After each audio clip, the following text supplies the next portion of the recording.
largest island, Australia is also the flattest, driest, and least densely populated continent on Earth. And that last bit, the bit about being least densely populated, is quite important for migrants, and we'll talk about that why. The population around about 24.5 million at the moment, roughly a third of that of the UK, and in common with most developed countries, the majority of people live in the major cities. So Perth, Brisbane, Adelaide, Melbourne, Sydney, etc. That's where most people live. And the reason for that, obviously, is the fact that they are beautiful cities. Melbourne, if you've ever been there, has got some quite fantastic parks, sporting facilities, the Rod Laver Arena, the MCG, and of course it's got beaches and a good place to live and work. It's also, although recently staggered a little bit, very good for schools, it has been, for a little bit of for a while, which is why it's been such a draw for people like yourselves going over there. Now, any map of Australia demonstrates very distinctly one thing, which is with the exception of Canberra, most of the big cities are there on the coast. The reason for that is a historical one, as Captain Cook and the people who came after him settled Australia. They found good harbour and protected settlements on the coastal areas, because this whole area in the middle, commonly known as the outback, is largely uninhabited because it's largely uninhabitable. It is literally mile upon mile of desert and scrub. It doesn't support life very easily. But what it does have in huge quantities is stuff that Australia has been digging out of the ground and selling to other people. So coal, iron ore, saturated coal, plutonium, uranium, you name it, they've been selling it. And that has protected the country for many years from the vagaries of property prices and all the other fluctuations that have happened with global prices. It's very difficult, if you've never been to Australia, to get a view or a vision of just how big the country is. If I told you though, whoops, go back. If I say this, that if you flew from Perth on the west coast over to Brisbane over there on the east coast, it'd take you roughly 5.5 hours, which is the same as getting on an Emirates jet here and flying out to Abu Dhabi. So it's a big country. How big? Well, roughly 32 size in land mass the times of the UK. And just to illustrate it even further, Australia is comprised of 6 states and 2 territories. This is one of them.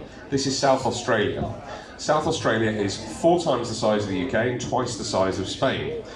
Now, when we look at our little islands up here, you can see there, we've got 63.5 million people crammed in there. The population of South Australia is some 1.2 million people, of which 900,000 live in Adelaide.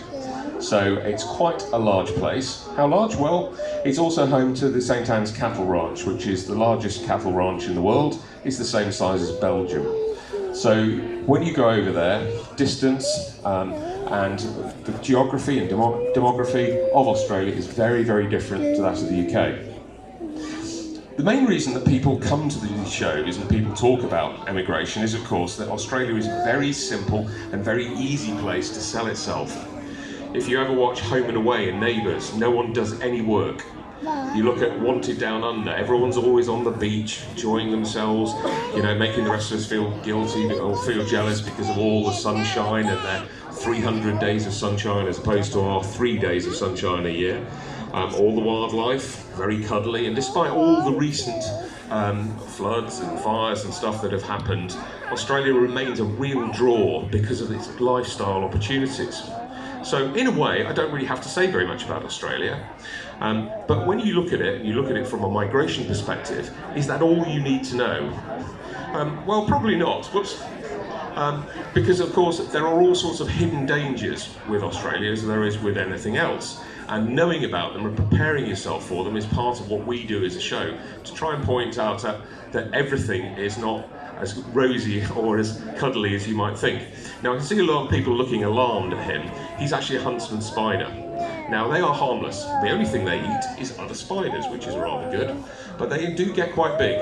They are alarmingly big, as I can personally attest.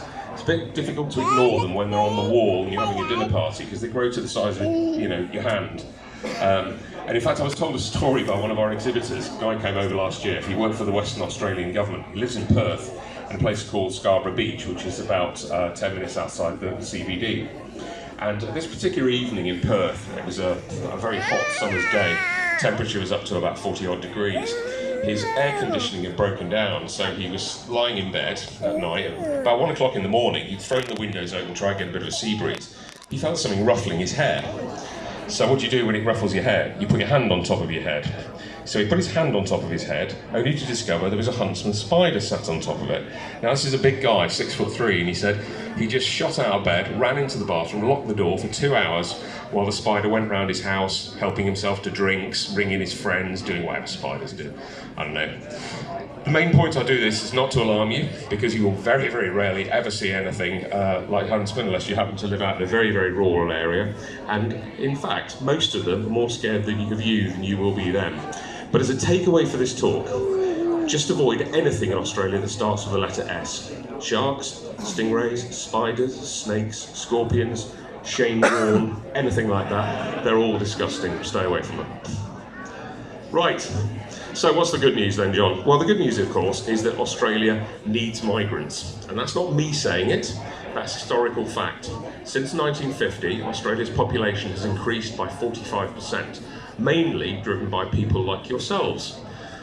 It's roughly the same size as the population of Birmingham living in Australia at the moment, because everybody knows someone, certainly in Western Australia, who's moved over there. So there's a lot of people going over there. The composition's slightly changed now because more people tend to come in every year, and it's roughly around 200,000 people migrating to Australia permanently every year. A lot more come from China and the Indian subcontinent than have come from the UK. The main difference is, and Jenny will talk about this more, it's much harder now because of the visa regulations, as it is with most countries, to get in. So navigating that process is very, very difficult. You will see, though, increasingly that they're going to start pushing rural Australia. And the reason for that is very simple. Because of the pressure on the cities, and because everybody wants to live in Sydney, 35% of all new migrants come into the city every year, it's putting a lot of pressure on everything. The state infrastructure, if you look at the people who are recruiting here, they're recruiting for teachers, for nurses, for doctors, obviously spaces that they need to fill. The infrastructure of Australia is not able, with an ageing population, to be able to keep that going. Good news is that the economy is pretty good, strong economic performance, mainly driven over the last few years by all that stuff they've been digging out of the ground. The average wage is higher than the UK, which is good, but as we'll come on to in a minute, in some areas the cost of living is quite high. Superannuation, which is one of the things that Australia has that a lot of people don't know about. This is where your employer is required by law to pay 9.5% of your salary into a pension pot, which you collect on retirement, or if you're on a working holiday visa, when you leave the country. So if you can imagine working for 30 or 40 years and having an extra 9.5% of your money to collect when you retire, you're going to be sitting on quite a pile. And I mentioned working holidays. At the moment, the government are pushing very hard to get as many people on working holiday visas as they can, mainly to help with the rebuild, since all the floods and damage over there. So there's a lot of encouragement to try and get people over there, and certainly there is work, I can attest, all over Australia for those people who want to go. It's a wonderful way to go and see the country and have a wander around. So what's the cost of living? Well, actually, since I wrote this slide, it's gone up to about $1.96, which is roughly approaching $2 to the pound, which is really, really good. When we did the show about 3 years ago here, it was down as low as $1.30. So you've got a significant advantage now if you are immigrating. Australia's an island, so it won't come as too much of a surprise to you know that imported goods tend to be very expensive. And bizarrely, Australia is the world's most expensive place to buy Coca-Cola or a packet of Marlboro if you smoke or still smoke. So imported goods are quite expensive. What isn't expensive? Well, of course, all the stuff that they've got themselves. You can still go down to the harbour, get a bag of prawns off the trawlers, and when you talk about prawns, they're bigger than the microphone as opposed to what we get from Iceland, which are about this big. So the food and veg you get over there tends to be a lot nicer, a lot more juicy and much bigger. Petrol, probably half the price that is over here in the UK, and the reason for that is they actually have it in the desert. They can dig it out, pump it, and put it in their own stations. And you'll find that in some areas housing's still very expensive when you move over there. So doing a bit of research before you arrive is very, very helpful. If you look at the latest house prices, Sydney remains one of the most expensive places in the world to buy property. and more, despite the government trying to control things, stopping foreign investors snapping up properties, encouraging people to move outside the city, it's still a very, very expensive place. Similar situation with Melbourne. And the major reason for all of this is that Australia cannot build enough houses quickly enough to be able to house all the new people who are coming in. And because of a lot of the rules and regulations around property ownership and property buying in Australia, there are a lot of difficulties for new people coming into the country to be able to buy anything other than new builds. Elsewhere in the country, Perth is now much, much more affordable. 5 or 6 years ago, after the mining boom, the house prices were over $100,000 higher than they are now. So there's some good opportunities for property prices over there. Oddly enough, Perth is home to one of the greatest anomalies in Australia, which is a town called Secret Harbour, which many of you will have heard of. It's about an hour north of Perth. It's estimated the population is around about 75% British. Quite why you'd move to the other side of the world to live next door to the people that you move to get away from, I'm not entirely sure, but there you go. But you get really good deals.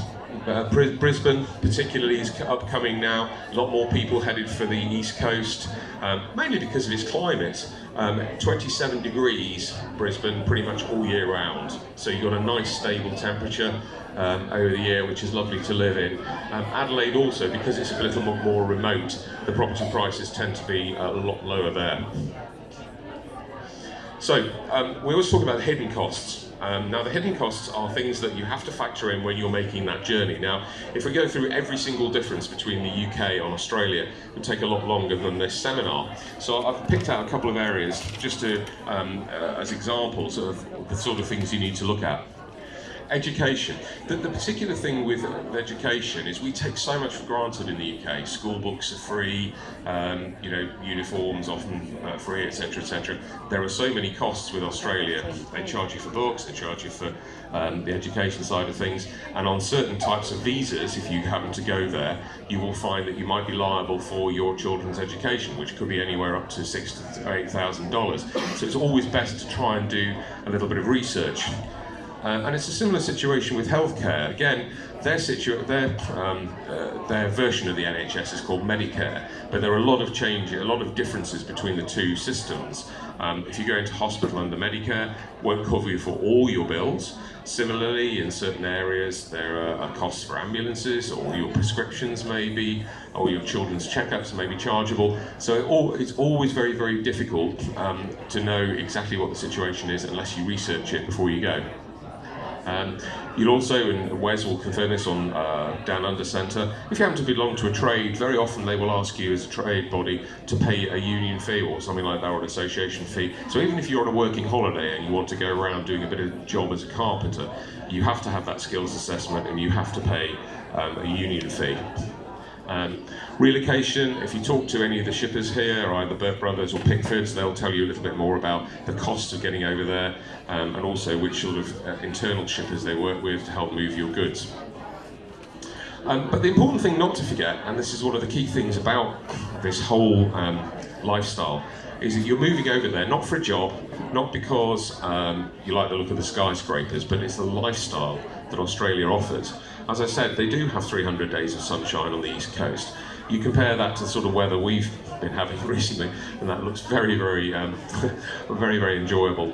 And there's all sorts of things you can do. Having moved over there, having those extra hours at night, the kids spend a lot longer outside. It's a lot more healthy and outdoor lifestyle, and a lot of that's free. So, although there are a lot of costs, and you are making a massive commitment, that's what you're aiming for. We also have a magazine at the front if you're interested in getting any further information. But one of the things I would encourage you to do is talk to as many of the exhibitors here on the Australian side, because all of them have great insights. They all live there, obviously, and they all understand more than most, perhaps, what it takes to move from one side of the world to the other. So with that, I'm going to hand over to Jenny, but I'd like to wish you all the very best. We have helped literally hundreds of people make the move over to Australia. It's a fantastic and wonderful country, and hope you can make the move as well. Thank you very much indeed.